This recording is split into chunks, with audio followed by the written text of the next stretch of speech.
Hello, and welcome to the Desert of Bad Takes, aka Streams with Djene here at Varn Blog.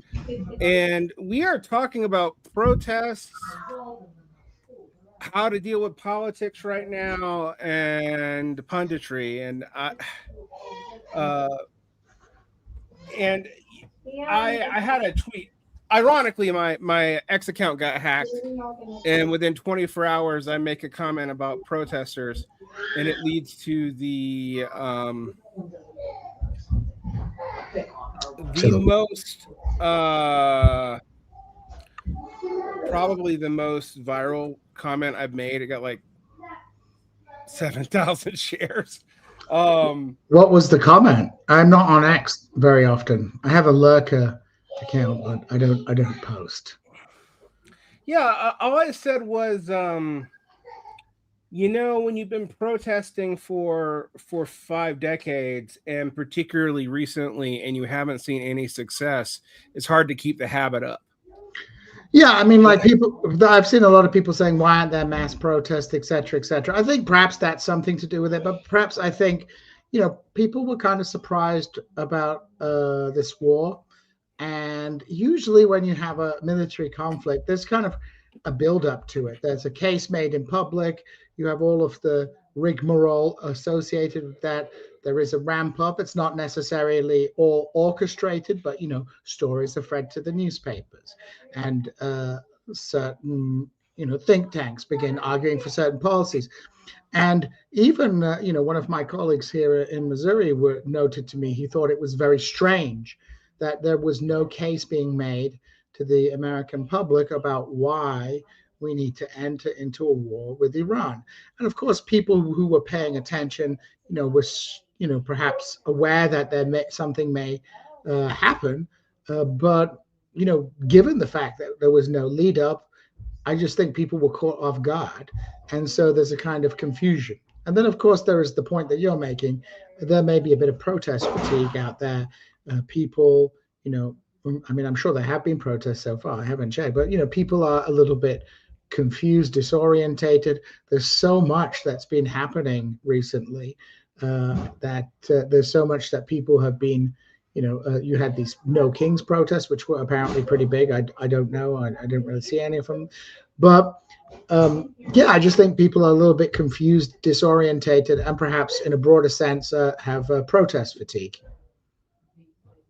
Yeah, what I think is that people keep on asking why there's not an anti-war movement. And one, I've always gone, why do you assume protesting movements are the same as an effective anti-war movement? Those actually probably we shouldn't necessarily logically link them just because of the habitus of the post Vietnam left.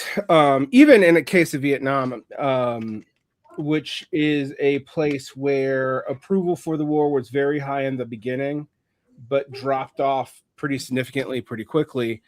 The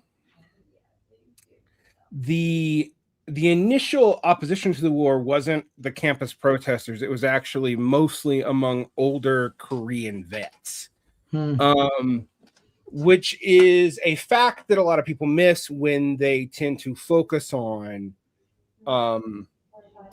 student protest as the manifestation of the movement. I'm not saying that protesting hurts. It has effects on solidarity. There's reasons to do it. It's an actual in-person politics as opposed to discoursing all the time.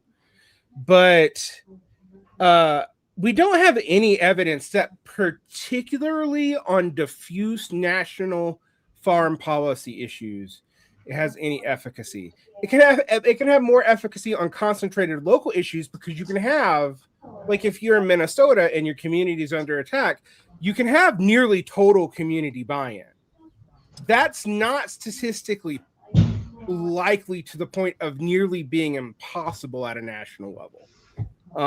And that is despite the fact that the initial support for this war is the lowest we've ever seen for a support for a war.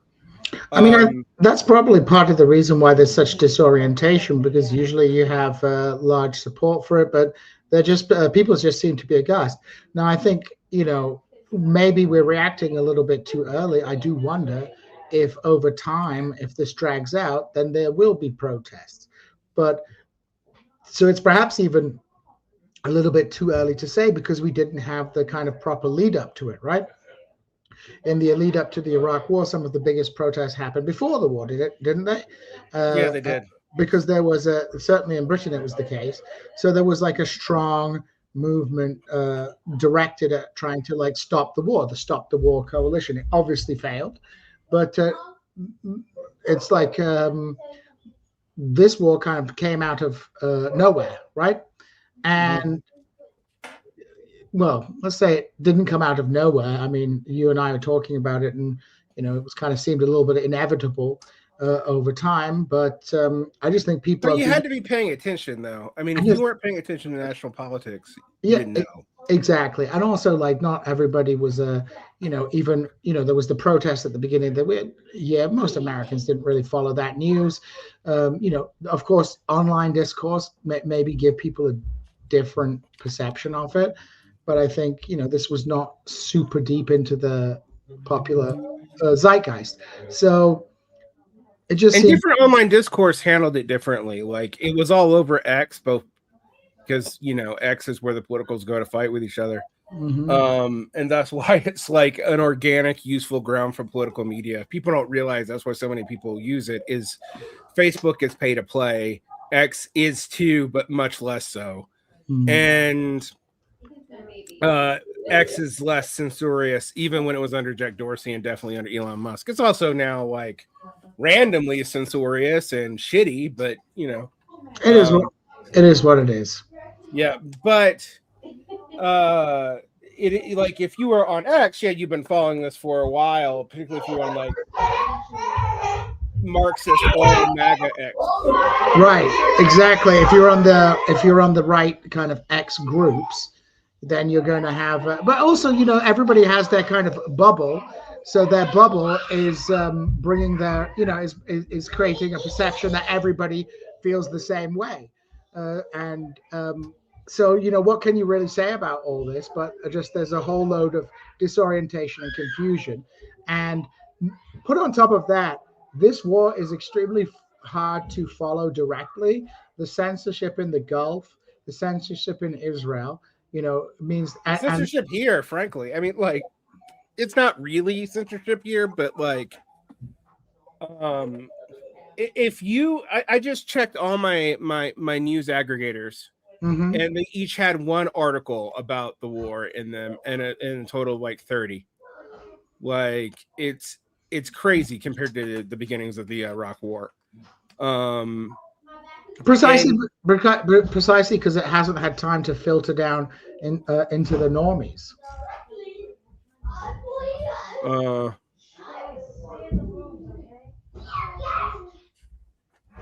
What's going on, Varn?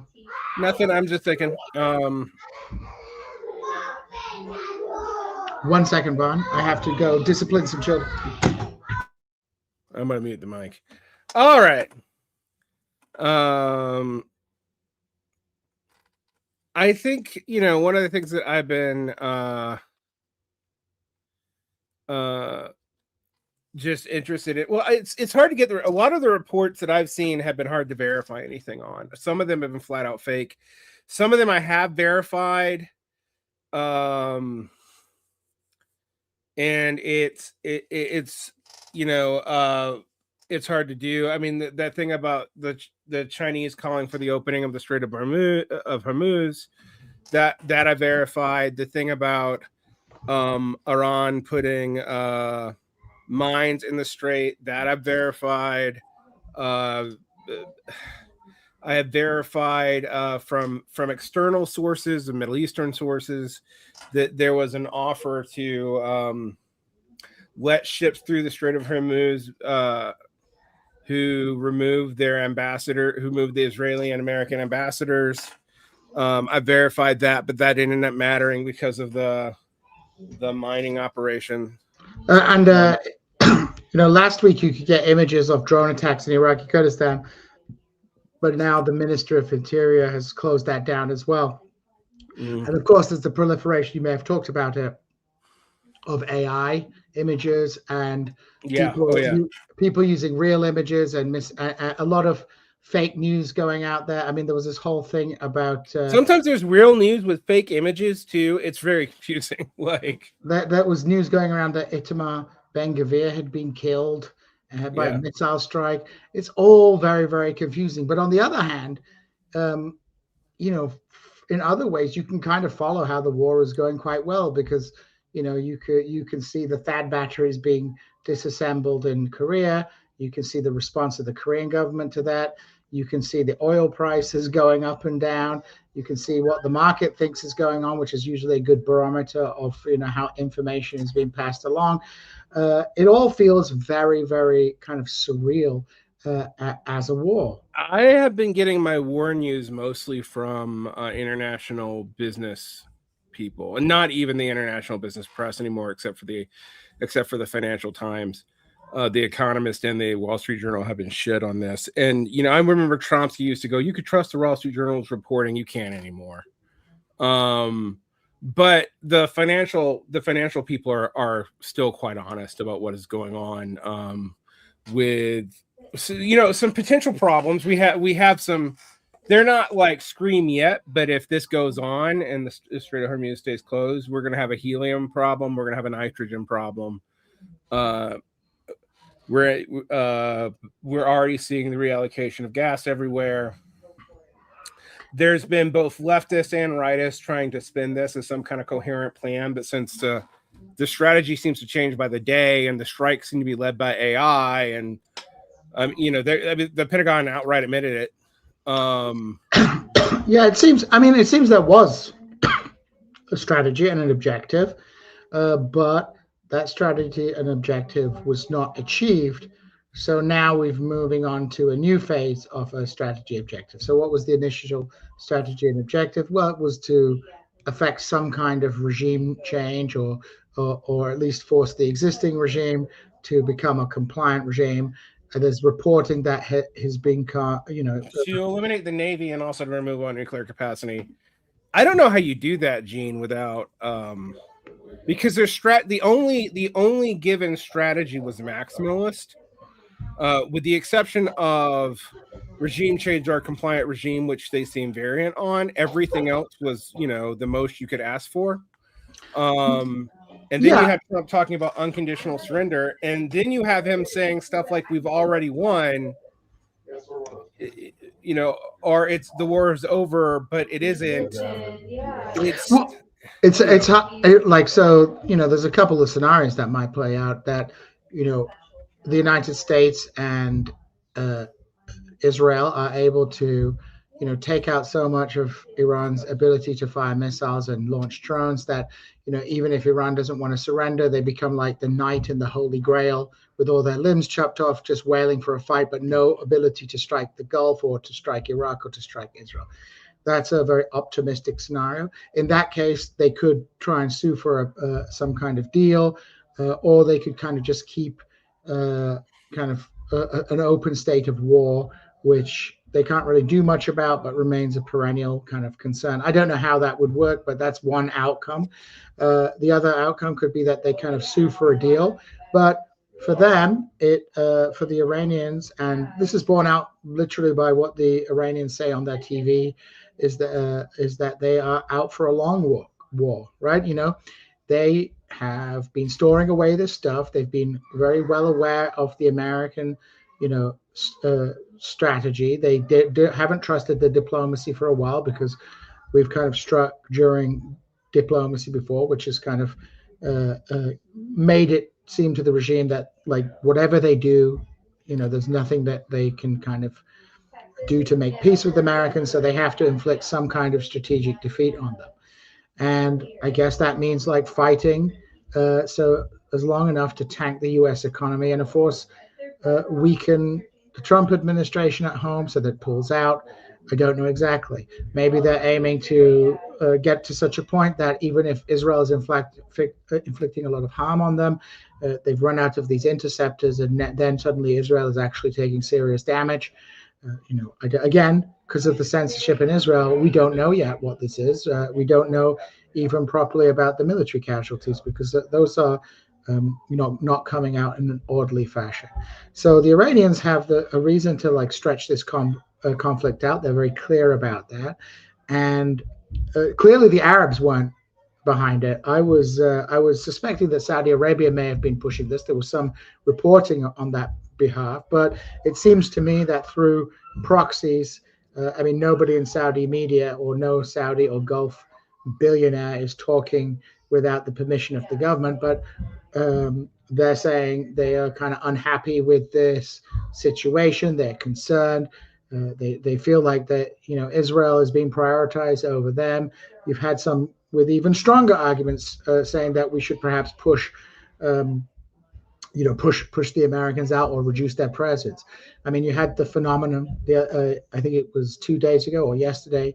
Lindsey Graham was on TV, like yelling about to the Arab countries to get fully involved in the conflict and promising them a kind of defense deal in perpetuity. The guy was going maniac on TV doing that. So just from the way that the politicians are acting, or those close to the administration are acting, it seems like things are perhaps not going according to plan. And it's not that the United States is being militarily defeated. Obviously, they're going to they have complete. No, it's a strategic defeat, and those are different things.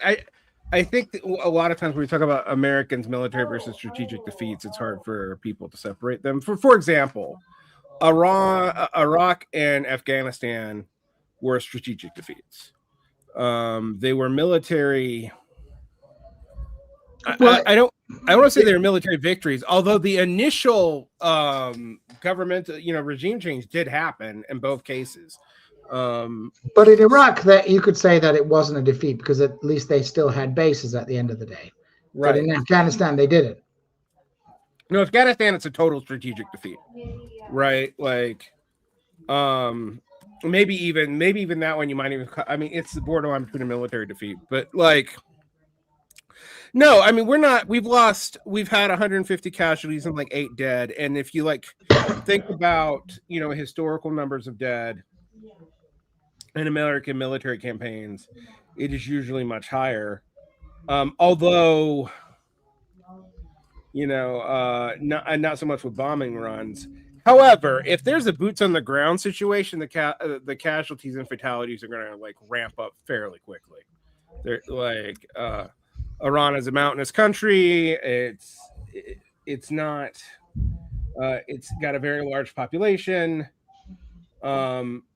Softening them with these, basically carpet bombings of Tehran is unlikely to reduce solidarity. In fact, the other thing is, I had not that many anymore, but the first couple of days I had a few leftists who were like yelling at me for buying Iranian propaganda about the school being bombed and buying Iranian propaganda about broad spectrum popular support once the bombing started for the government. And I'm like, well, I'm sorry, but who are you? Do you remember how Americans acted after 9/11? Can you imagine what it would be if they Grozny'd New York? Well, I would say this, from what I've heard, is that the bombing of Tehran is not full carpet bombing as of yet, but they are bombing all state institutions, which of course means they're bombing very closely into, neighborhoods, and civilians are dying. So far, it hasn't, gone full blitz yet, but that doesn't mean it won't escalate if they become more and more frustrated with their inability to kind of take down the regime by blowing up its institutions. And of course, that's not to exculpate the bombing campaign. It's just that, strategically speaking, what they've been doing is systematically hitting all kind of basic police stations, all kind of Revolutionary Guard bases, whether they're in confined spaces or not. But you haven't seen kind of a broad spectrum carpet bombing yet. There have been, at least reported, perhaps last time I read, 1,500 dead. But of course, the environmental damage is going to be terrible. And the bombing of the oil facility is going to have really long-term consequences. As will the bombing of desalination plants, which the bombing of, too. So what is going on, I think, is that they've moved, and this is borne out from what we kind of hear from the Senate. There was the Senate briefing, and the Democrats came out very concerned.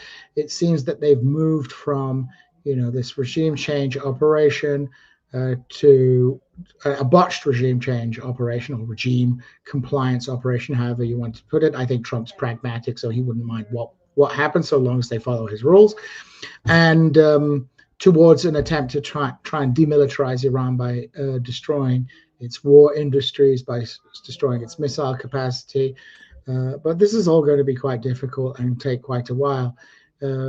From what I've been reading, from some of the interviews from specialists that I've seen, there is a sense that the United States has a military advantage, but this is an asymmetrical war, and the bar for the Iranians to quote unquote win is just to hold on and maintain their regime and maintain some kind of military capacity.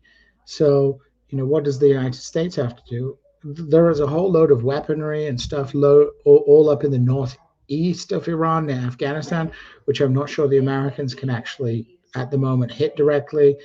They have air superiorities, but a lot of this stuff is underground, and it's deep underground. And they've been preparing for years and years for this. So, I mean, it's going to be, it might all just collapse in one moment. But even if the regime still does not have, the majority of the population, that's kind of irrelevant, because these attacks have shored up its base, which was a bit wavy because of the corruption and all the issues. It's going to bring new martyrs in. It's reestablished the kind of revolutionary war credentials of the regime. In fact, they've killed one Khamenei and replaced him with a younger version who's now more hardline from everything I've read. I don't know how much I trust. And from what I've heard from Iranian specialists who I know, he is very much kind of linked to the Revolutionary Guard Corps. I mean, this has been a long time in the coming. Where if you think I think this actually speaks to the problem that both the Americans and Israelis had when approaching regime change operations. Is they misunderstand what the Iranian regime is. There are three legs to the stool. You have the kind of quote-unquote bourgeois democratic elements of the regime in terms of the parliament with elections and MPs. You have the clerical elite, and you have the Revolutionary Guard Corps and its militias.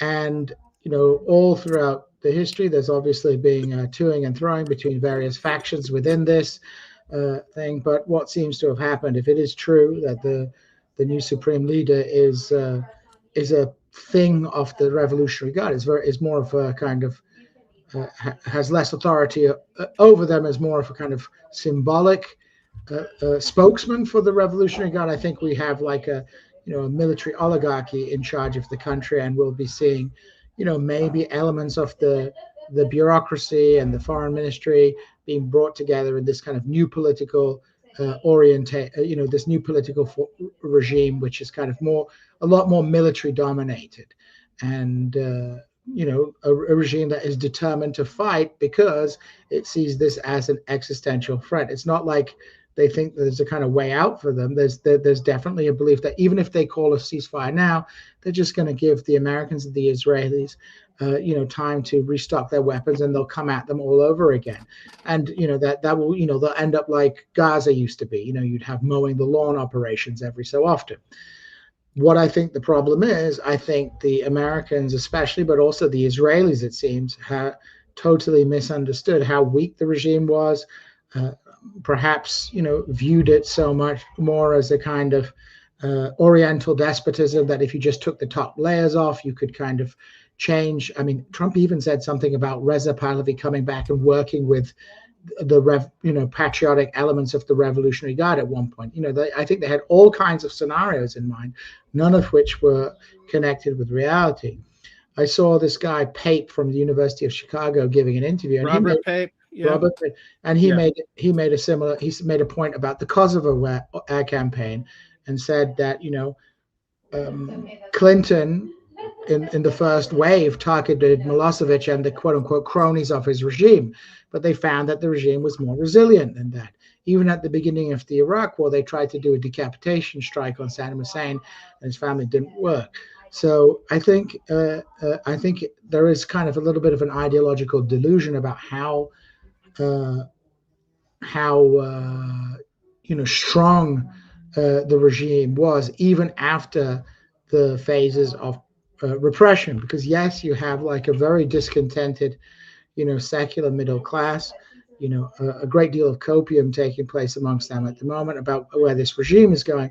But can they overthrow the hardened military veterans, many of whom have fought recently in Syria, in Iraq, and in other parts of the Middle East? This is a hardened regime. It doesn't have it doesn't have the same military power as the United States, but this is not a normal war. The United States doesn't have ground troops mobilized ready to invade, and I'm just not sure how we end up. What the end game is at the moment, because unless they can win a decisive victory and completely make it impossible for the Iranians to strike the Gulf, they just have to keep, the US and Israel will just have to keep going. And the cost, especially for Israel and the Gulf, is going to go get higher if they really are running out of these interceptors. And if it's really true that the Iranians have been saving their better weaponry for last. Well, there's a lot to parse there. It's hard to tell how bad even Tel Aviv's been hit. I see stuff on X and particularly X, because X is again the least serious. That it's very hard to verify. I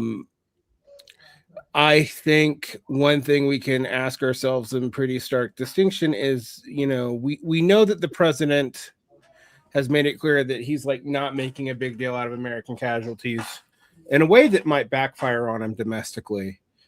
But it's also just been hard for me to like the amount of bullshit punditry right now, like just people talking out their ass about a war, has been a little bit shocking to me. I did this long, I don't normally talk about stupid Facebook posts, but I did this long Facebook post about like people signaling about like supporting the protesters, 3 or 4 days into this war. And I was like, what is their support? We're like, it's not like the even stated goal of the government is to put in even the Pavlovitz, much less a domestically popular alternative. The Bonapartist, as my friend Eskander Sadiqi wrote, this was quite a while ago, that really there's a kind of crisis in Iran, and the only kind of internal Bonapartist figure that might have emerged was Qasem Soleimani. The only person with the kind of prestige who might have been able to do that is not there anymore. And then the Pahlavi also people they would not want the U.S. would not have wanted Qasem Soleimani. The other point is, I would say, with the protests, it's all become, it seems to me like the timeline for this is all very clear now.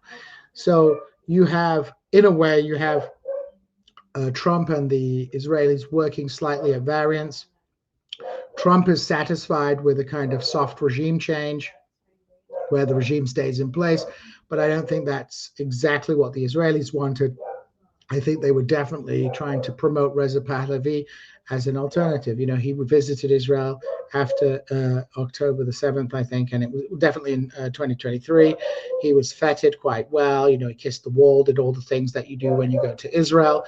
And, during the summer, there was definitely hints by Netanyahu using kind of symbology of monarchism. And since then, and we've seen reporting from Haaretz on this, that there was a social media campaign to promote Reza Pahlavi. And I think the reason for this is that the fundamental problem with Iranian opposition to the Islamic Republic, at least since the Green Movement in 2009, is that there's been no clear political program or leader any opposition to the regime to coalesce around. You've had kind of sporadic uprisings. You've had like the woman life movement, but there's no clear set of political demands that could have challenged the regime. So by promoting Reza Pahlavi to an increasingly hopeless and desperate population, not outside of Iran, but within Iran, because we did see some pro-monarchist slogans being shouted. And I have heard from people in Iran that, they are hopeful that Pahlavi can lead a democratic transition. They created a kind of a more fearsome kind of potential for regime change that might embolden protesters. And then at the beginning of the year, you have Bassett doing the currency manipulation. So they put the screws on the population, so they come out into the streets in desperation. We have all these stories of groups of operators doing agent provocateur stuff in there. That may have been the regime, but it may have been agents, because the regime and Iran is totally penetrated by these by foreign intelligence services.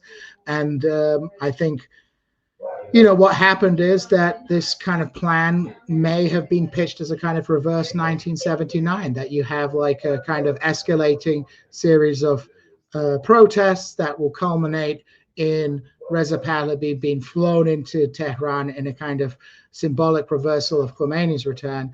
And, the United States by that point has its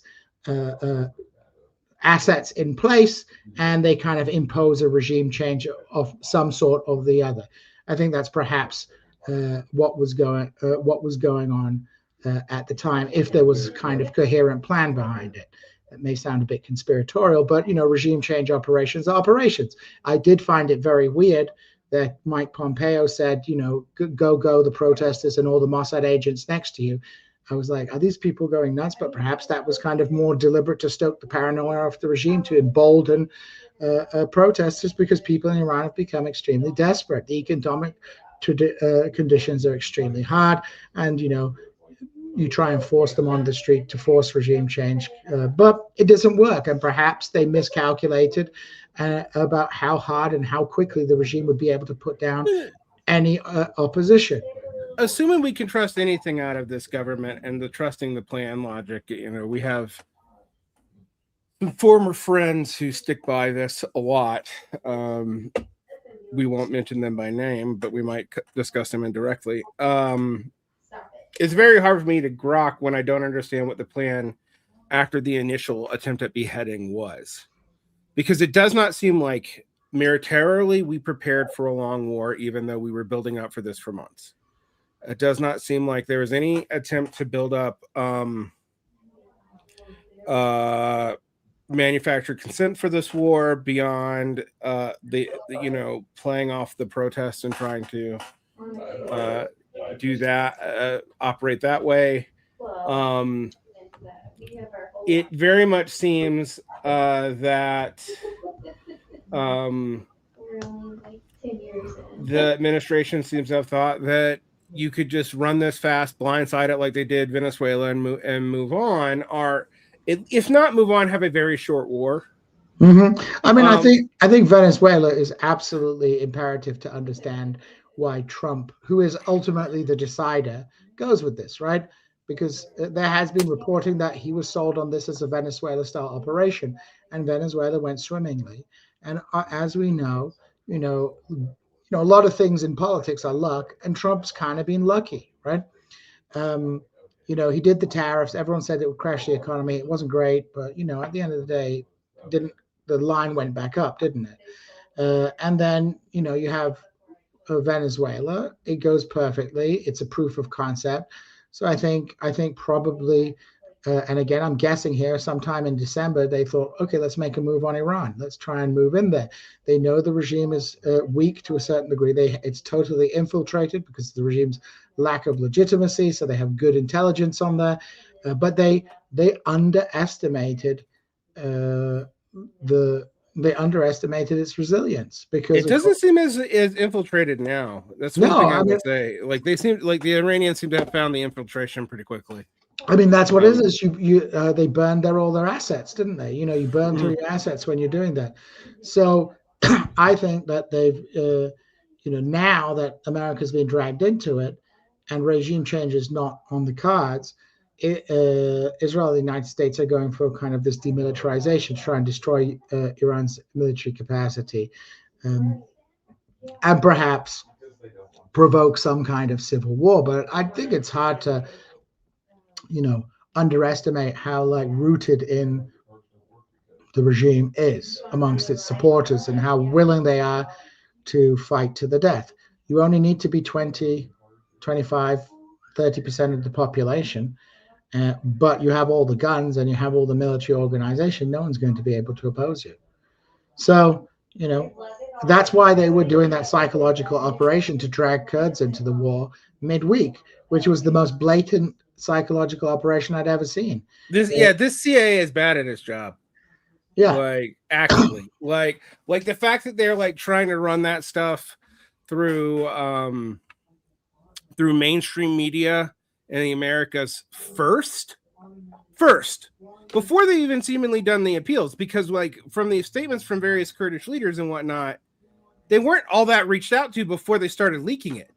Yeah, I mean, this was the problem. I think frankly, this is a form of diplomacy in the sense that, the U.S. is trying to get the Gulf countries more involved, but they're sovereign states, right? They have a lot more leeway. So who's in the weakest position? It's the Iraqi and the Iranian Kurds, right? So you have the Iraqi Kurds. They definitely don't want to get dragged into this. They have a lot to lose. They have the autonomous region, and also they have relatively okay relations with Iran. The Iraqi Kurds don't survive just because of U.S. power, but they also survive because they've worked closely with Iran and Turkey over the years. People talk about the U.S. bases there, but Turkey has bases all over the place. It was quite telling after this news story came out. Immediately, there was news that the regional president was calling the Turkish foreign minister, the Iranian foreign minister, the central government in Baghdad, and they were all very sure about keeping the region neutral. I mean, Baghdad as well, especially now that the Gulf is being closed down, does not want a war spreading into Iraqi Kurdistan, because that's their way that they're going to be able to export their oil since the Persian Gulf is shut down. There are still drone attacks going on. There are still attacks from pro-Iranian militias in Iraq. But, this was an attempt to provoke, to either push the war in the Iraqi Kurds into war, which they didn't want to, or push the Iranian Kurdish opposition, who also didn't want to go into the war because they were like, this is nuts. I mean, it may actually have been an attempt to create a sense of momentum so that it looked like such an offensive was inevitable and provoke a 1991 style uprising in certain parts of Iranian Kurdistan. But Iranian Kurdish leaders didn't take the bait and told people to just keep low, get out of the way of the bombing, go to the villages, et cetera, and, leave your military posts. So they didn't take the bait. And then Trump is pressured probably by Turkey to, give up on this scheme. And then next we have, after that, Lindsey Graham's on the TV yelling about, hey, Saudi Arabia, get into the war, get into the fight. Nobody wanted this. And Israel now is, I think they were taken by surprise about Hezbollah as well. So there's another front opening up in the war. Again, it's hard to tell. But how would Hezbollah being? How would they not fucking know that? I hate to say it, but there's a lot of bullshit punditry. I was talking about it, but this is one thing where a lot of the bullshit pundits are right. That how are these intelligence agencies so high on supply that basic stuff that any political follower can figure out? I mean, another example, people are talking about Iran. There's some comments about Trump cornering and isolating Iran. They were already cornered and isolated. Are you isolating them from the Chinese and the Russians? I mean, the Chinese did call for an opening of the Strait of Hormuz today. Who knows what that is and who that's for exactly. The Iranians are still exporting their oil. I mean, right. If this is all directed at China, isn't this going to hurt Korea and Japan more than it's going to hurt China anyway? Yep. I'm not an expert on it, but it seems like China has some other options, unlike Korea and Japan. So like it's hurting it just that's why it doesn't seem there's some kind of grand plan behind this. And all, in a general sense, there may be a kind of strategic idea. There's a strategic grand plan about getting rid of the Islamic Republic that, like I said, goes back to at least 81, if not 79. But and that's like low key been there from the beginning. But this does not seem to be working. I mean, you brought Pape up, and I've read Pape a lot. He has a Substack, which is kind of cool. But Pape convinced me a long time ago that air war is not how you do regime change, like even from like a bourgeois evil imperialist standpoint, because it tends to actually lead to hostile regimes. If you get a regime change, you tend to get a more hostile regime replacing you. Yeah, it just doesn't seem like it's going to achieve the goals, because the goal wasn't achieved. So now we're just stuck in war. So I mean, and it's the classic that this happens to a lot of people when you start a land war, when you start a war in Asia, right? Like the Japanese escalated slowly, but they never managed to get the decisive regime change they wanted in China, did they? It sucked them in for ages. They probably and in terms of the point you were making earlier about the quality of intelligence, there is an extensive article on the evolution of the Israeli military in the American Conservative, which talks about the growing division between the kind of middle class tech units that the Israeli army has, and the kind of foot soldiers and the lower classes who are recruited in that, and also the increasing kind of faith in technology at the expense of human intelligence, human skills, the use of AI and all these things reducing, for example, the falling quality of people with Arabic skills, et cetera, et cetera. So a kind of faith in AI. It's entirely possible that, after the pager attack, they thought it was done. They didn't have the assets on the ground. Their models put it in a certain way, and, they believed it was done. And, this is like the classic trap, like Hitler, messed up, didn't he? He thought, everybody told him he couldn't, conquer Europe so quickly, and he was just winning and winning and winning until he wasn't winning, and your luck runs out. And I think maybe the U.S. and Israel have kind of got a little bit confident because of the major victories that they've been having, especially if you're Netanyahu, right? You're sitting there and you've taken out Hezbollah, right? Syria's done. You have your buffer zone in Syria. You've expanded the defensive perimeter on the Golan Heights. Trump's pounded the Houthis, so they're not causing so much trouble down there. You've recognized Somaliland, so you've got somewhere to dump the Gaza people. And so what does he go for? Endgame. Why might he be going for it? Well, I have been looking into this because somebody I know suggested it and said they'd read some stuff about it. But so I had a look. I'm looking into this now. There may have been fears that there was a ticking clock, not because of the nuclear program, because that's not really an immediate threat right now. The Iranians, whether they pursue a bomb or not, have a lot of other calculations. It's not just about the US or Israel. It's also about how Russia feels about it, how China feels about it. Even if Russia and China don't mind Iran having a bomb, the notion of that Iran having a bomb will lead to rapid proliferation around the Middle East, which none of the great powers want. But I think it's more about fear of conventional weapons, stockpiling ballistic missiles. That's why they tried to put ballistic missiles on the negotiation table. The possibility of China and Russia upgrading Iran's military systems.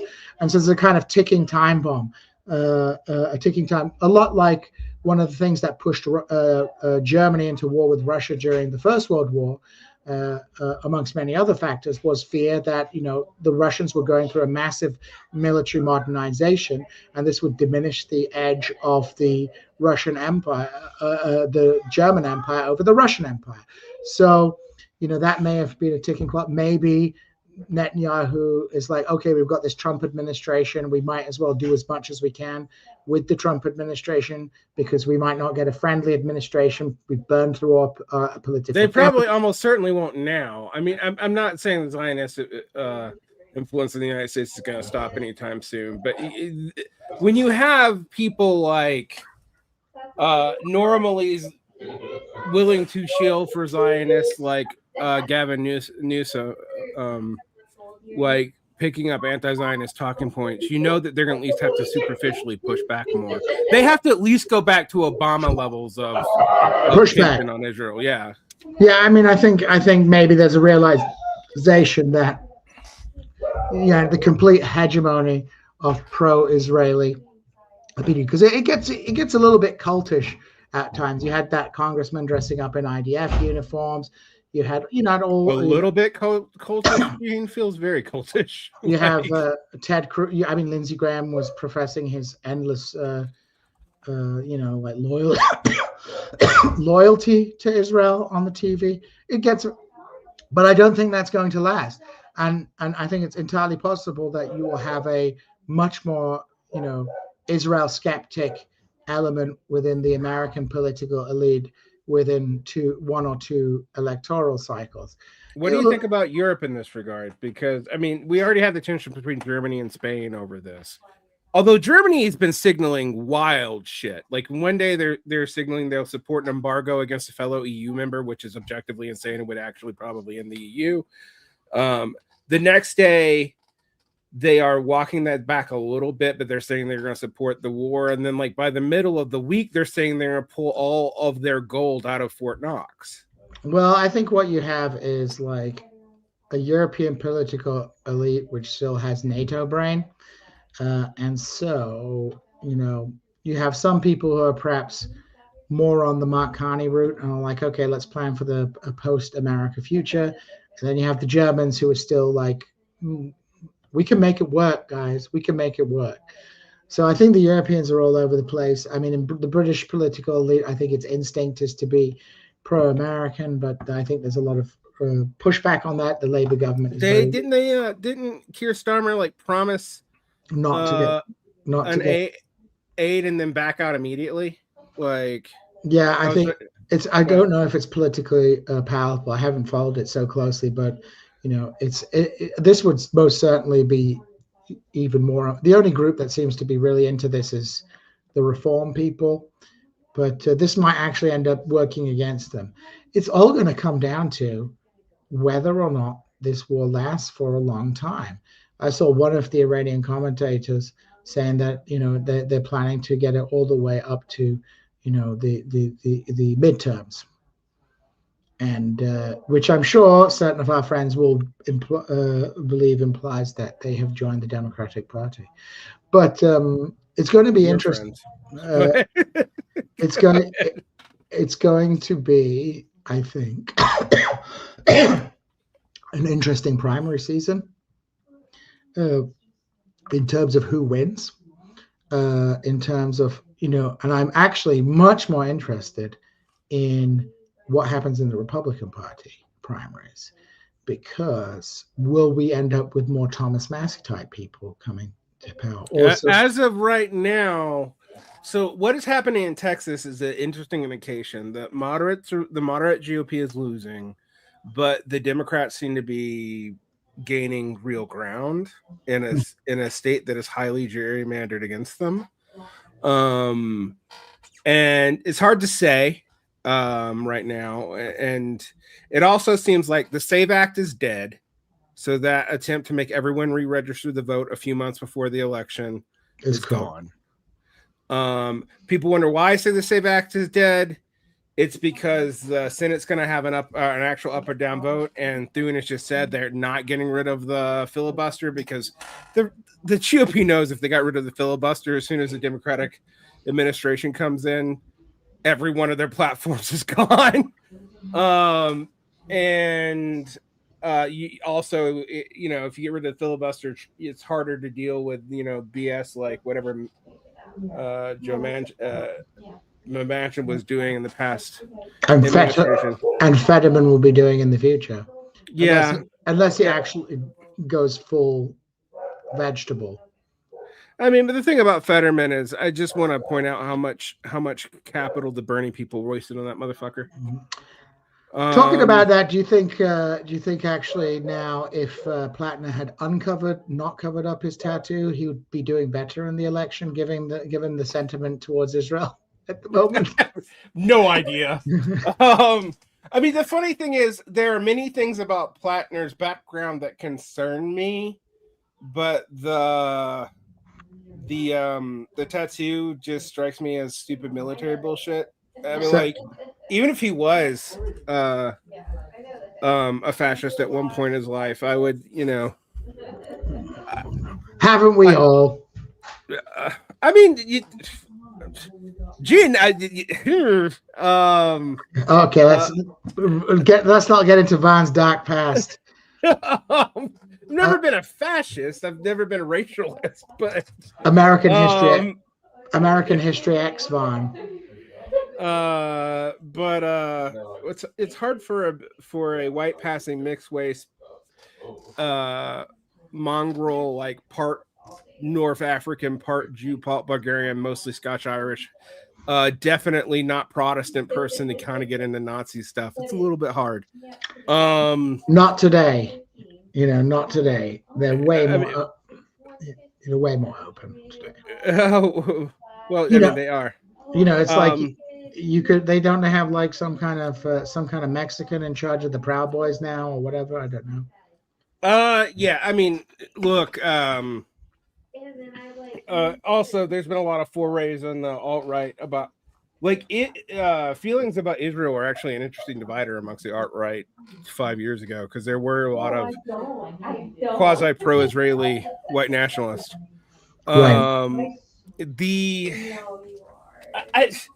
Man, I mean, one of the things that's like getting to me is like, we complain about the quality of like stupid left bookers and dumb shit on X, but I gotta be honest with you, Djene, that like is the dumb shit on X I can sort through. Like today, dumb shit on X. Somebody's saying that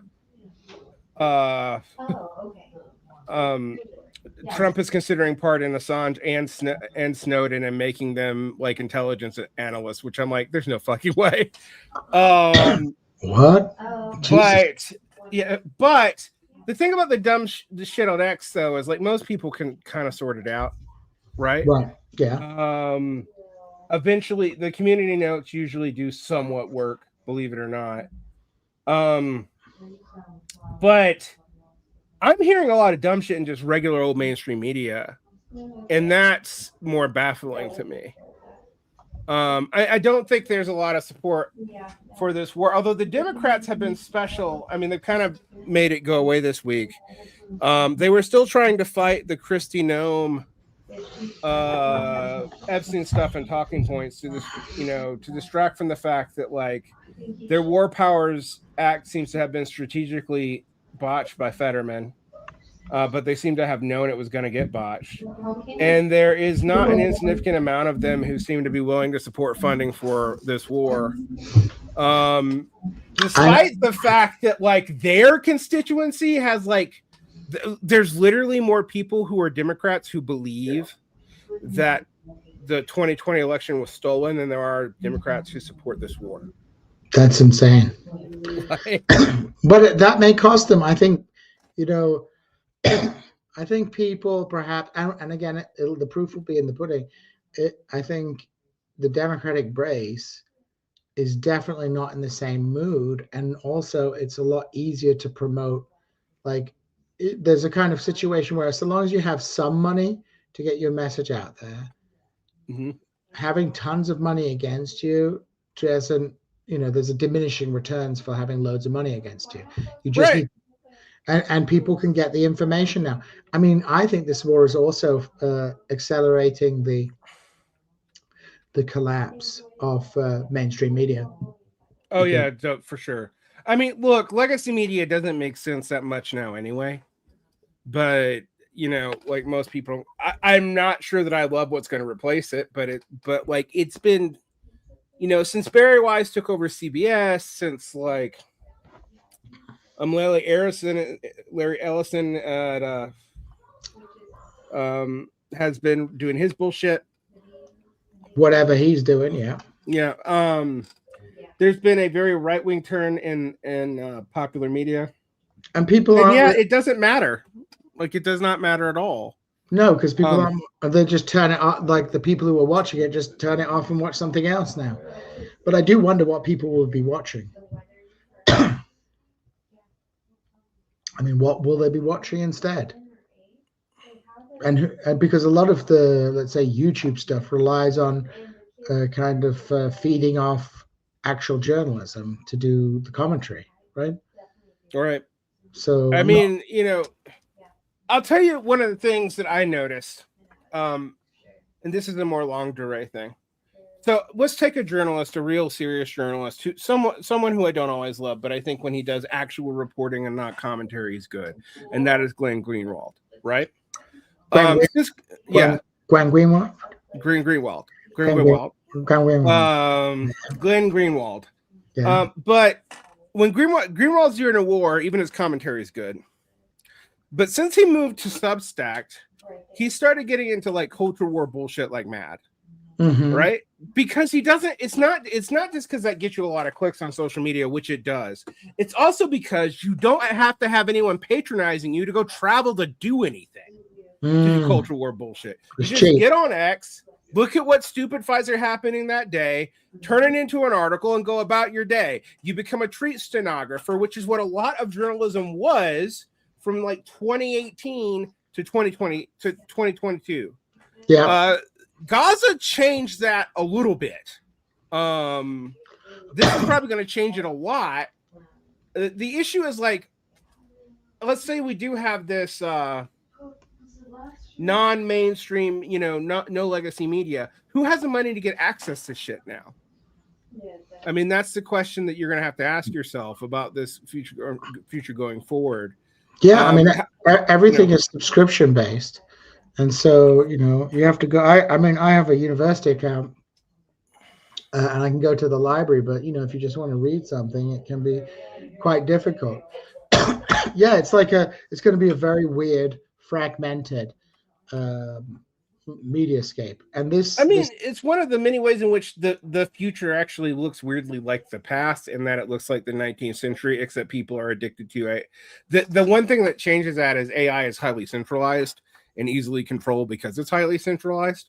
So, and people don't verify it that much. That's already becoming obviously true. If you read the stuff about the number of like just basic news and tech sites and stuff that have their views on the internet just drop to nothing, because they're all getting it from AI. I think you're going to have a lot more of that in lieu of like elites who actually subscribe to shit to get direct news, or hobbyists who have a little bit extra money. I think, as far as like, I'm going to put on my Joseph Tainter lens for a second, Gene. My Joseph Tainter lens, my elites and also the system is fragile because it was built for the baby boom. Gotcha. We're 3 generations in. The elites are very sheltered. You know this because you're in academia. You know how many people who are highly smart about one thing and stupid about every single other thing that could possibly happen in their life. That is an intelligence trade-off that a highly complex society seems to actually reward. But when it comes to things like wars, that's a problem, and particularly when you have people trusting entire war plans to a damn AI who I don't even trust to consistently write lesson plans. That's true. I mean, and I think also, something else I'd add in there, like everybody's like a solipsist now. Like everybody lives in their own world. And everybody seems to, well, not everybody, I shouldn't generalize, but a lot of people cannot distinguish between like facts and opinions, right? Or like when facts and opinions are appropriate. And it's almost impossible to argue with anybody anymore, because like when you argue with them, they'll just say, well, that's my opinion. And it's like, okay, but that's not a response. People refuse to engage. People refuse to have their minds change because their political identity is being so much tied up with their like identity, right? So any kind of like challenge to that. I mean, I get it all the time, and it's not just from conservatives, it's also for liberals. It's like you'll explain why I don't like Obama because of this, and they're like, oh, that's really great, but I still love him. And it's like you could just say like, I have like a different opinion on this. We don't have to talk about it, but like I disagree. But no, it's just like, but that's how I feel about it. Yeah, some opinions are dog shit. Yeah, I mean, a lot of it's come from the fact that, and I mean, I've been fighting this in a lot of ways. That's why I try to be transparent when I make bad calls on analysis. Although sometimes it's a difference of opinion or norms. Mm-hmm. Like sometimes my difference with someone on a bad call on analysis is because my norms are different, not just because my factual understanding is different. But sometimes it's like I'll try to like figure out like what people are gonna do in response to a thing. Famously for me, and this lives on in my head, I don't know if my audience really like has kept up with it, but I remember predicting that like Zelensky would realize that NATO was using him to bleed Russia and would take a good deal out early on in the war, even if it meant losing Crimea and like part of the Donetsk or whatever. And the reason why I did that is because I'm like, surely he's rational and he knows that like the day after is my birthday. The situation with NATO membership means that he just can't that as long as everything's contested, he can't join NATO. There's no way they're gonna have a country joins it that immediately triggers a war. And I was wrong. Like, because I guess I didn't understand local incentives. I didn't understand like what the strategic goals are, and still to some degree in Ukraine I don't. I mean, people become slaves to their ideology, right? This idea that like the Iranians would just roll over completely negate A, their ideological framework, and B, how they might perceive the situation. I mean, literally the only time I can think of people just rolling over are two times, and that is like Panama and I guess Venezuela. That's it. And Venezuela, it's not entirely settled yet. So like, yeah, I mean, it could all go to pot. It just looks at this moment, it seems okay. Maybe it'll be more stable than any other kind of regime change transition, but I don't know. I mean, because it's not really a regime change. That's the thing. It's really an internal coup with external invasion characteristics. Yeah, it's weird. But it is strange to me like that people seem. I mean, that like Trump or military planners or whoever seem to think that this one event in Venezuela means that all fourth generation war scholarship is out of the question. We can just ignore it. Yeah, well, people get high on their own supply, don't they? They get overconfident. They misjudge things all the time, and especially with this administration, which prioritizes loyalty over expertise. You've had huge purges of expertise. There are a lot of problems with expertise, but if you had the right people in the room, at least someone would say, hey, maybe killing the leader of a regime that reveres martyrdom is not like a great idea. So you have this like lack of expertise and this kind of solipsism that exists. And not to mention, you have the kind of logical conclusion of, anti-woke lunacy, which, goes basically from saying like, I don't know, DEI is reverse racism to we don't adhere to the Geneva Convention because they're woke and gay. You know what I mean? Like it's completely gone bonkers. So like the United States, in some ways, this was kind of predictable, right? Especially if you watch Trump, because he tried being the peace president. It got boring. They didn't give him the peace prize. So he said, okay, I'm going to be the war president now. He bullied a couple of people, and then he found Venezuela. It went really well. And then someone said, let's go get Iran. He's already inclined to not like Iran. You know, he came of age during the hostage crisis, and so like, yeah, these are the bad guys. He gets this plan. We're going to do a Venezuela type thing. Maybe the Israelis have another plan because they take out some of the people he'd been hoping that would come to power. But whatever the case, it doesn't go according to plan. And so now they change the objectives to like, okay, let's demilitarize things.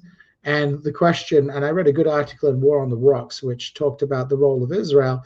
And it's like, it's not simply like the conspiracy or anything, but it's a structural issue. It's like the First World War, where Germany is kind of just structurally required to kind of go full tilt to support its ally Austria, which sets up a whole load of chain events, right?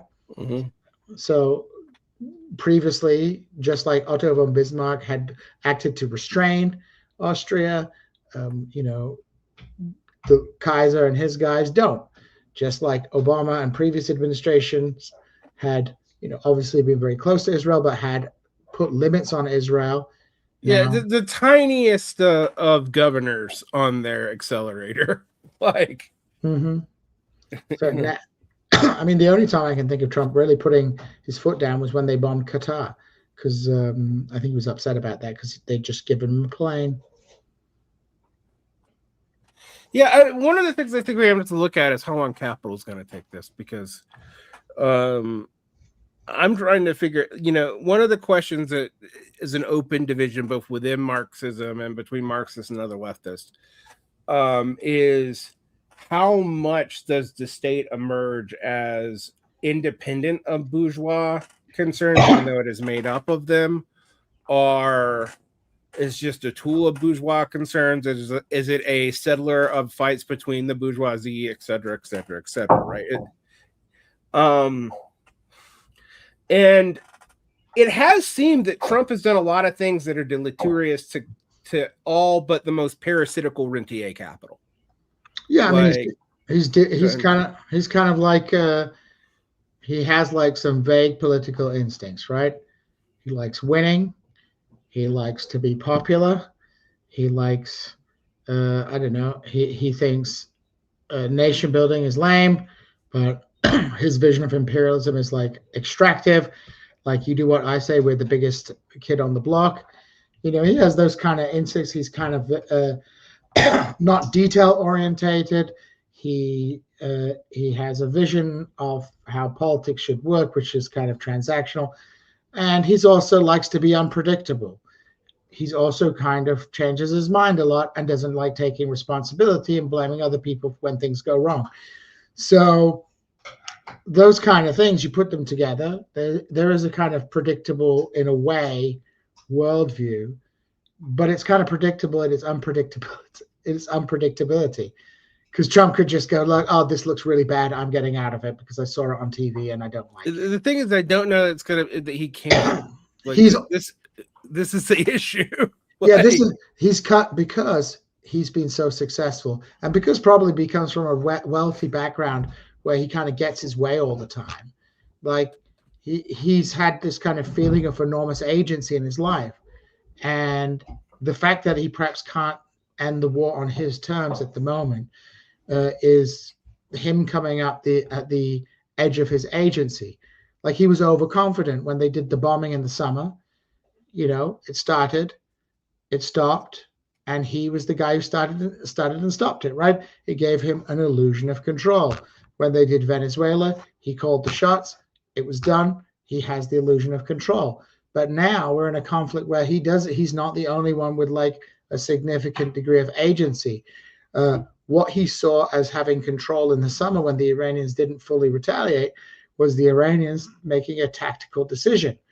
I mean, just as the Americans could and the Israelis could rearm, so could Iran. They could build more missiles. They had 6 months to build all this stuff. We don't know how good their production is, but that's an issue. And so now he's discovering he doesn't have infinite agency. And that's why he's just in denial and saying it's over. It's nearly over.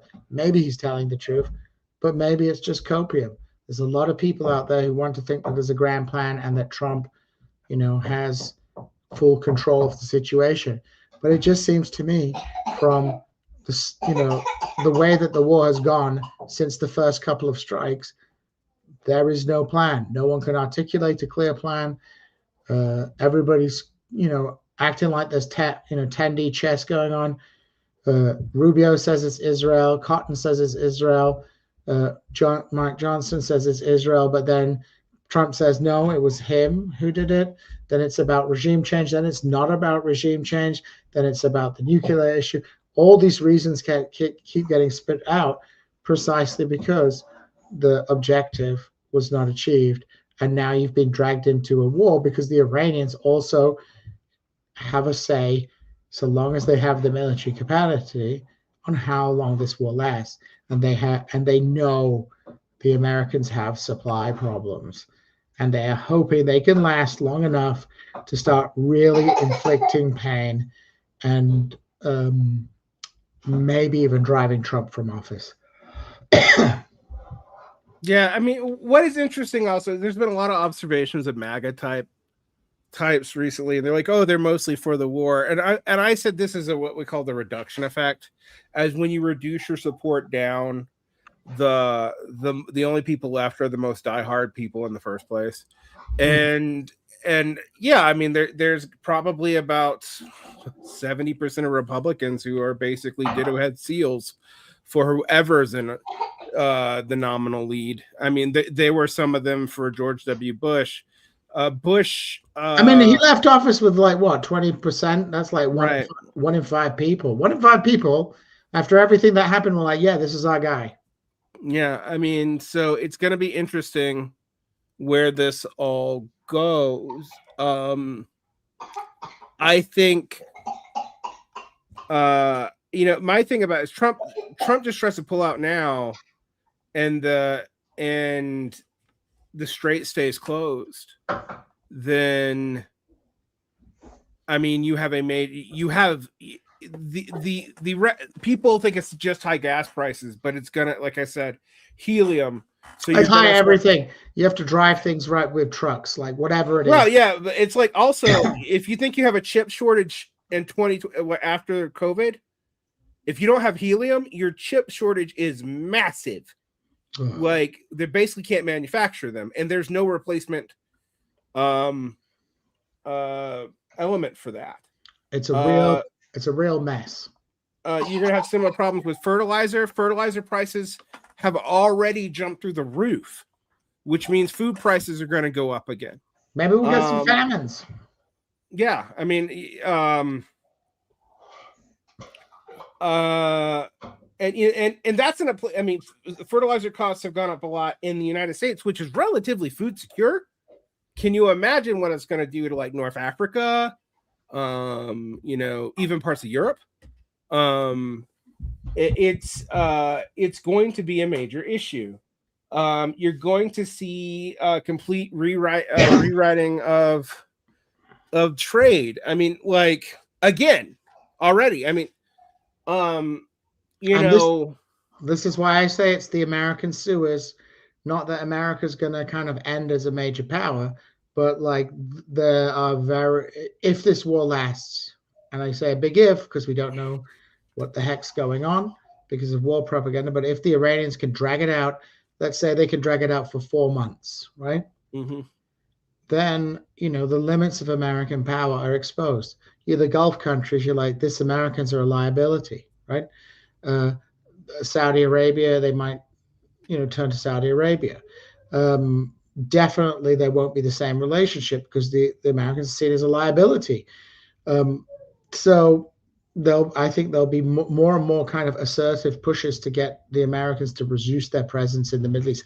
Not necessarily get rid of it, but I think they're already seeing people complaining about it in Gulf news, which means that it's an idea that is allowed to be discussed on the Gulf news channels. So that's that's something to be consulted. And you have all the same players, right? You have a important sea lane being blocked up.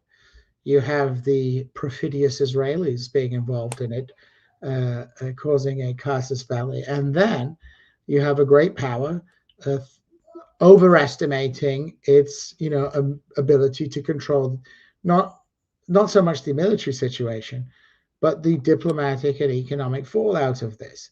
So which is something we've done a lot, frankly, historically, is not be able to control the diplomatic and military economic fallout of something. That's not just dealing with the Americans have historically we have historically relied on overwhelming firepower. That's not just a modern phenomenon, but it's often led to like major strategic mistakes, even in wars that we won. And you got to go back a while. There have always been strategic mistakes, but I think this one's pretty costly because this time around, one of the reasons I think the idea that this is some kind of master plan against China is like, surely China has a lot to win from this, right? Yes, there might be a short-term cost for them in oil, but the cost is greater to their local adversaries, right? And the Americans are exposing their military capacity and expending their ammunition, annoying their Asian allies Korea, like I said, suffered 2 years of economic warfare from China for having, I think it was the radar system and THAADs installed. Anyway, whatever it is, the Americans have got them all worried, right? So, and I haven't checked anything about Japan, but I'm pretty sure this is not going to be great for the American reputation. And countries are going to look for a more balanced approach around the world because America is unpredictable. We're seeing this. Even though France and Poland are nominally supporting, France is sending like an aircraft carrier to the Persian Gulf or something, but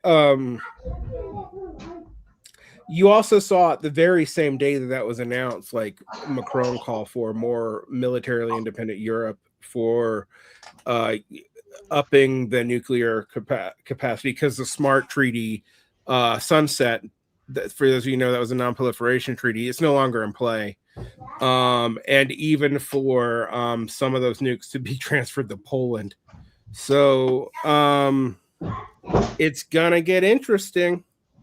I don't want to eat up too much of your time. This is a short, early call,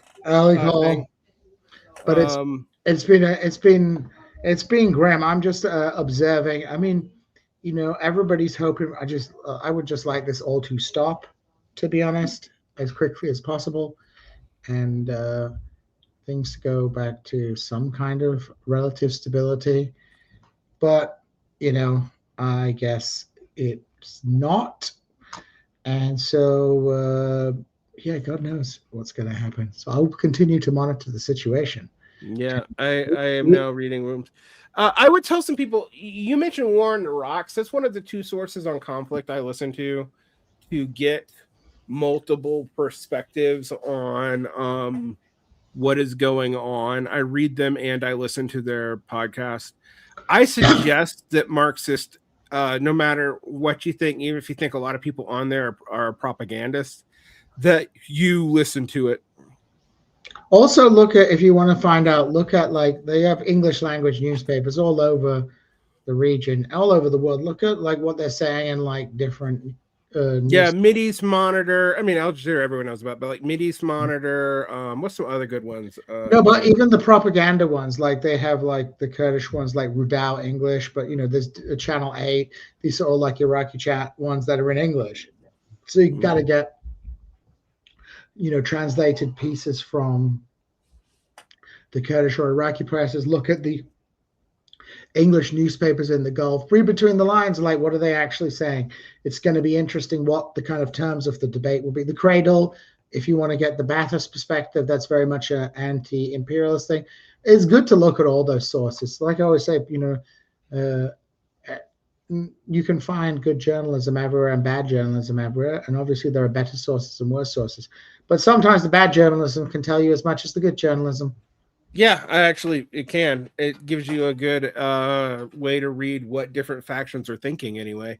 The other thing I would tell people is please read more and read skeptically. Not just for your own confirmation biases. Ask yourself, what do I think I might be wrong about in this situation? Because it really, a lot of us get into wish casting as punditry, and and that's bad enough, but at least it's punditry. You should never take that seriously anyway. But wish casting as reporting is dangerous, not just to your enemy, but to you. Exactly. So like, try to read across these. I say read. I would actually suggest reading, but I will pop on these podcasts. I will listen to all kinds of things. And I don't trust really any of them. I mean, I particularly don't trust legacy. I'm going to stop saying mainstream because I think that implies that the majority of Americans actually get their use from them. Mainstream media? I might just call it legacy because it's really more what it is. It's really for boomers who are watching. It is weird, just as a side note on our way off, if you've ever spent like time at someone who is a boomer or older's house right now and watching them watch cable TV like it's the 90s and realizing that they have a completely different view of the world than like everybody else because of it. It's bizarre. It's absolutely oh yeah. I would say if you're going to listen to like left adjacent friendly podcasts, I actually think War Nerd and American Prestige are pretty good. That's not just because I like John Dolan and Danny Besner. I was on American Prestige. Oh, I've never been on American Prestige. Danny comes on my show and answers all my questions in 35 seconds, and I have trouble like. I ask him a question, and he's just like, no. And I'm like, okay. I'm only allowed to come on to talk about Turkey and Kurds. Oh, okay. So, I was invited to talk about the Iranian Kurds and their situation, which... to be fair, I'm a specialist in almost nothing. So there you go. Well, Varn, I right. guess we will say farewell to the farewell. Thank you for coming on, Djene. It was a pleasure as usual. I hope you will have a wonderful evening, and let's all hope that some kind of peaceful resolution and nobody else gets hurt in this situation. Yeah, I'll try to have you on in the next 2 or 3 weeks, and maybe, hopefully, knock on particle board. That there'll be at least. If there's a crisis, I don't want it to last this long, but let there not be an additional and new one so we can talk about something else for our stream. Yeah.